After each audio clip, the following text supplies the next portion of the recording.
My name is Elisa, and this past year I served as a California Campus Compact Youth Voice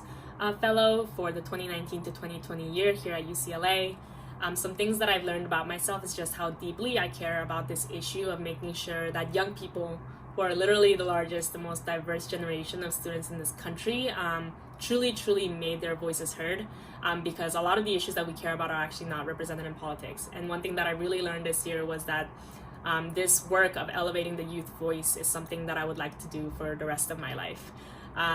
In terms of what I learned about a particular community or societal issue, I think I learned just what a big barrier young people face when it comes to voting and elections and any kind of civic engagement work generally. As the largest generation that's alive in this country, I think that not enough of our voices are being heard. And I think I saw a lot of the barriers that students face, whether it's lack of voter information or voter education about where or when they need to go to vote, who they want to vote for, what the steps are in order to vote. These are all things that should be a lot more further institutionalized, not just on our campus, but on our local, state, and federal levels, in order to make sure that citizens are being put into the voting process as early as possible.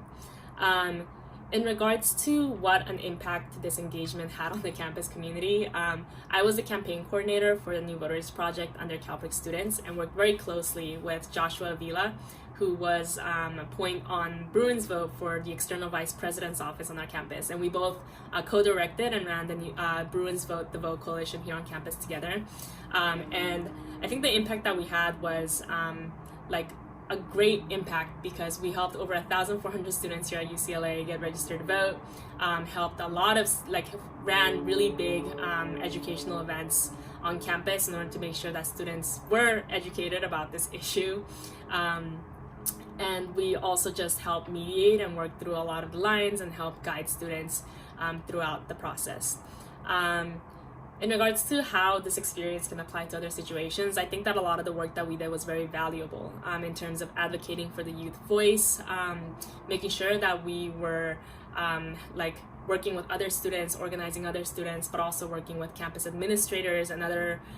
key decision makers on campus that can help us make a difference on these issues. And I think that's something that can translate to any other kind of advocacy or organizational work kind of moving forward and going into the future.